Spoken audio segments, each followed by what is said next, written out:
An hour's time on the All New Sports Cage. We'll have the weekly SJHL report with Benny Walchuk. That's brought to you by Saudi Mainline Chrysler. Benny is traveling this afternoon. There's only, I believe, one game in the SJ tonight, and then a bunch of games tomorrow. We'll do that.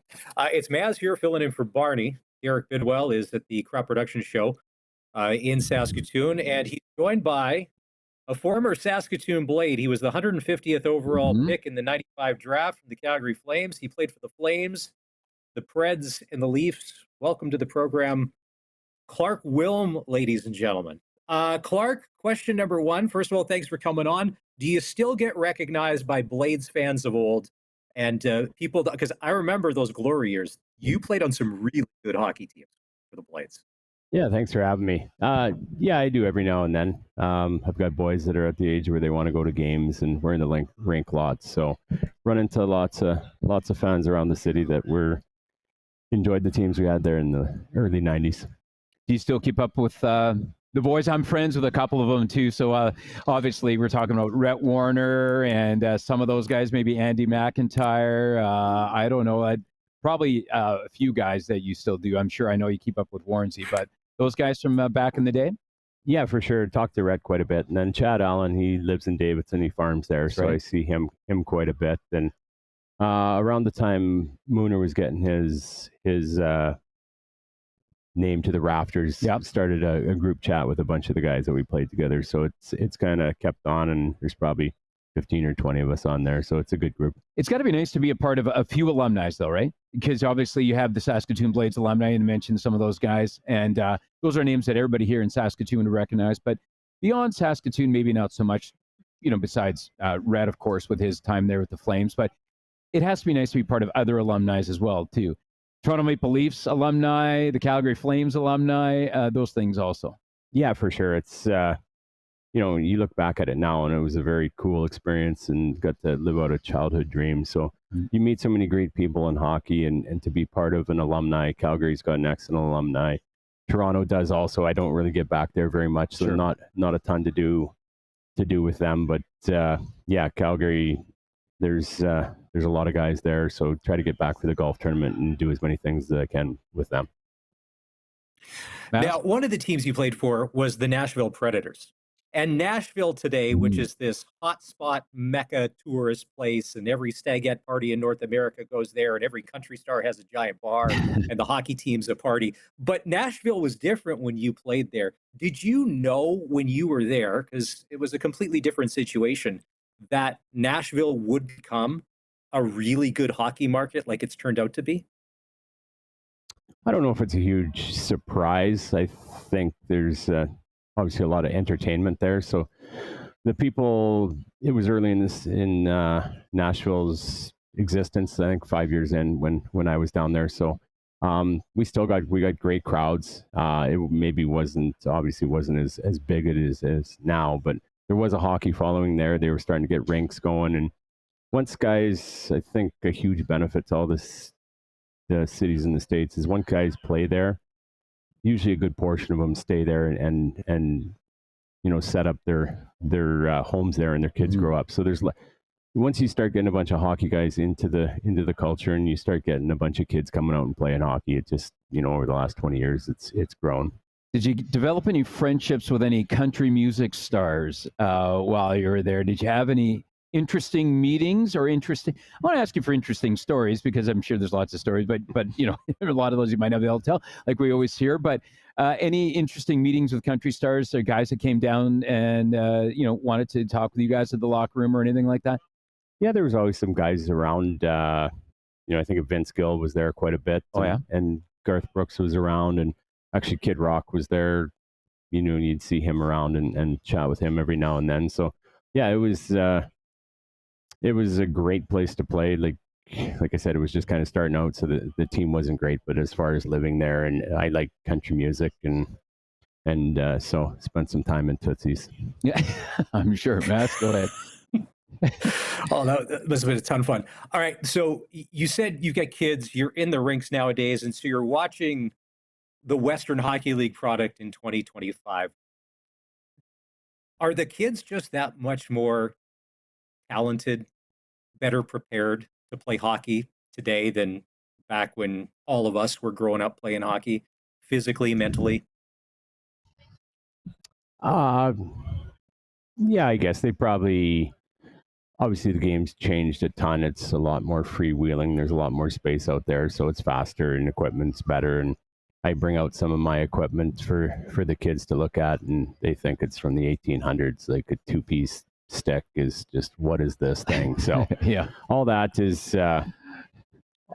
has made things a lot better. Skates, equipment, everything, training. So yeah, like my boys are 12, 14, and 16, and they're going working out in the summer and personal trainers and stuff like that. So it's definitely started maybe at a younger age where they're starting to get a lot more of the, not just the hockey skills side, but they're starting to learn how to eat right and work out and do all that stuff. It's starting a lot earlier now. So yeah, kids are, I think it was my third year in the Blades before I really started to work out.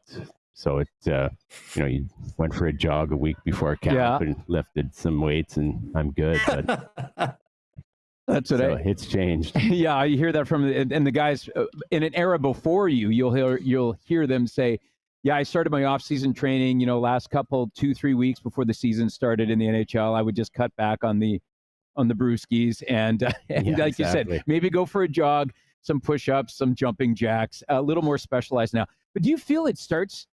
Do you almost feel it starts too early? It almost seems like you have to keep up with the Joneses, because if kids are doing it at this age, then you almost feel like if you're like, well, I got to get started on off-season training because everybody else is doing it. It just seems to be earlier and earlier and earlier for these kids, which are still just kids, No, exactly.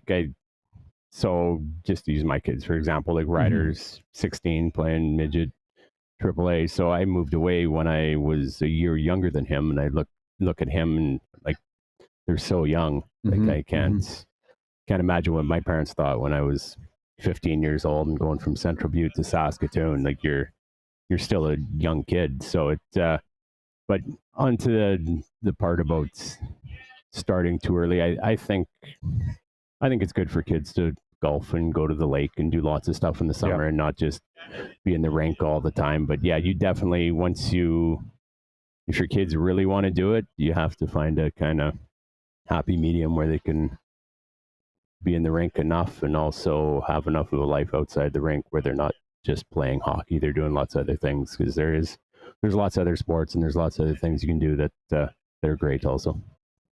In reference to things being different now, I was going to ask you as well too, sorry Maz, about obviously something that is a hot topic with minor hockey and the CHL, and that is the changing of the rules with the NCAA and players in the CHL now being allowed to go to play in the NCAA. Your thoughts on that? And would you love that rule to have been around when you were playing in the CHL? I think it's great. I remember back when I played, I think if you played a game in the WHL, then you were ineligible to go down to the States, which doesn't make any sense. Some kids at 16, 17, 18, their path is they're going to be in the NHL, and some kids, when they get a little older, that might be their path. So I think it's great to have that option for guys in the CHL. And for me, it was never an option. I wanted to play in the WHL, and that's just kind of the way it was. But I grew up a Moose Jaw Warriors fan, and that's kind of what I saw from a young kid. I didn't, 30 years ago, there wasn't a lot of internet. I didn't put a lot of stock in going and playing in Brown University or Boston University. Growing up in Central Butte, honestly, I had no clue what it was. So, there was no other option for me but the WHL. Well, you said you've got 3 kids. If they are all playing hockey, just the stick budget alone for the family would blow my mind. Because I remember back in the day when a coho used to be like $30 and mom and dad used to freak out. I can't imagine when sticks are $200 to $300 this year. All right, the World Junior Championships, your ex-teammate Rhett Warner, I saw him on social media a couple days after it all unfolded, where Canada ends up losing out. And he had said, hey, it's not the kids' fault. We cheer for whoever puts on that jersey. But the other part of Hockey Canada, there's a lot of people that should still be out of the system and it needs a refresh. Where do you come in on all of that? You played junior hockey, and I'm sure you probably watched. Do you think that it needs an overhaul, and then maybe some of the old guard still hanging around needs to be changed out and a complete reboot? Yeah, I guess that's kind of whenever the World Junior team doesn't do well, that's kind of what goes on in Canada. And when you win, everything's good, and when you don't, everything needs to be looked at. So yeah, I agree with what Brett said. There's probably a lot of stuff that could change, and on the flip side, there's a lot of great things that go on in that program. So yeah, like if you don't win, you got to reassess things and go from there. One thing that I heard people bring up is that that they need to quit trying to build a team or create a team built on characters or role players or people fitting in different spots. Just bring in the best players and then put them in the spots and put them in the system that you would like. Your thoughts on that? Do you see it the same way, or some people maybe see it the other way also still? Yeah, I think there's some merit to having the best players, but also I see the flip side. Like, I think Canada's won a lot of gold medals, bringing maybe not the most skilled players and finding a role for guys. And I think the flip side is you have to look at all these other countries like Finland and Sweden and Czech. Like, they're not getting worse at hockey. They're getting better. So that gap is definitely closed. So, yeah, I think the teams that we're playing are getting a lot better. And so we just, to say that if we just brought all the best players, it would have been different. Maybe it would have, maybe not. We're chatting with Clarke Wilm on the Western Pizza Guest Hotline here. They're at the Crop Production Show in Saskatoon. You mentioned him earlier in the interview, Lauren Mollican, former coach of the Saskatoon Blades. What made Mooner such a good coach? He had such a great career in the Dub.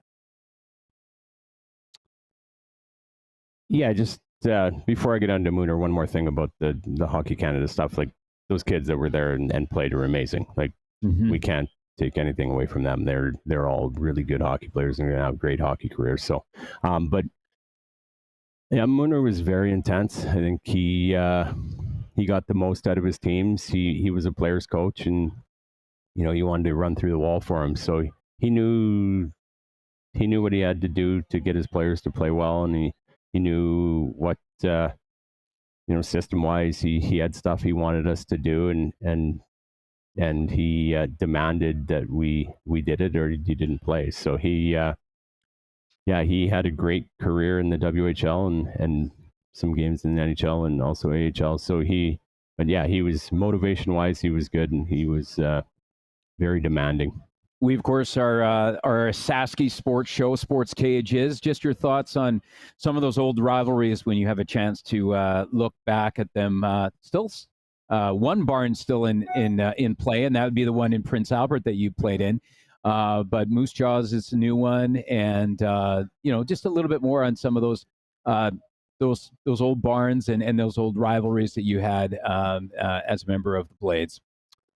Yeah, so spending some obviously going up into PA and watching as a fan now, I think back to, we used to play them, if we met them in the playoffs, we played them 7 or 8 times during the year, and then preseason too. So you're playing guys 20 times a year, plus their team kind of grew up the same as our Blades team. So you played those guys for 4 or 5 times, 4 or 5 years in a row. So there was no love lost there. And it, sometimes it was a long bus ride up to PA because you knew it was going to be a gong show. But once you hit the ice, it was a lot of fun. And then you could probably carry some of those trash talking sessions from one game to the next. You could pick it up where you left off if there's a guy that you're probably always beacon with, I'm sure, throughout the year.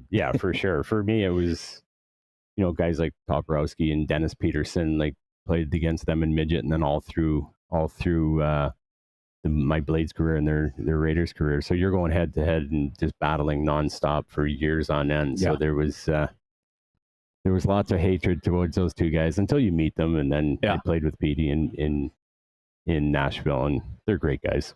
Yeah. Who was the one goalie you hated the most in the Western Hockey League that you faced, that either had your number or for whatever reason it just never just never went well. Everybody's always got somebody that just is the one person they never wanted to face. A goalie? Probably Steve Passmore out in Kamloops, just from playing in the finals. Like, he always had something to say, and he was good, and we obviously fell one game short. So that would probably be the one goalie that comes to mind that kind of had my number, our number, and always had something to say about it. That's always the worst, is when the guy that's chirping you is also really good too, like that, especially a tender, because he's chirping you and then he's backing it up. So it stings a little bit more. We talked about the Flames. We talked about the Nashville Predators in your time there. Obviously, as we mentioned as well too, you're a member of the Toronto Maple Leafs. You hear this quite often. People say that it's tough to play there, that you're under a microscope. Just your thoughts on what it's like playing in probably the greatest hockey market, you'd have to say, in the NHL. At least the fans are the most intense, it sure seems like, from the outside. Yeah, no question. I loved it there, though. Like, I love my time in Toronto. You get recognized everywhere. Yeah, you go. It doesn't matter where you are. You get recognized by the fans, and the fans there are amazing. But they want you to win, and can be demanding when you don't. But also, I think the time I was there, I was lucky. There was a few Hall of Famers on the teams that I played on. Yeah. And, Eddie Belfour and Matt Sundin and guys like that. So the team was good, and there was lots of excitement around the city. Last one before I let you jump into Mass. Sorry, but you just mentioned Eddie Belfour. We're talking about tenders and chirping and personalities.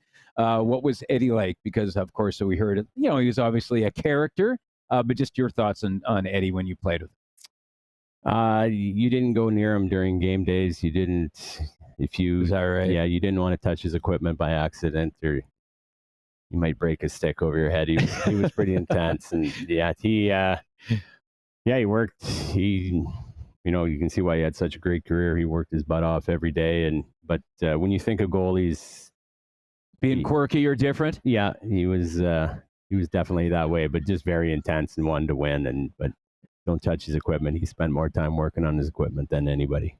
Gotcha. Mass? All right. Well, Clarke, thanks for taking some time to drop by. We appreciate you having on the show. You're welcome back anytime. We always love talking hockey, old-time hockey stories with anybody that ever played in the Western Hockey League. We appreciate it. We're going to take a break here on the all-new Sports Cage. It's brought to you by Sask Lotteries. When we come back, we're going to hear from Voice of the Riders Dave Thomas and Riders GM Jeremy O'Day from the winter meetings going on in North Carolina. We'll do that in just a sec. We're streaming the show at sportscage.com and on the radio at 620 CKRM.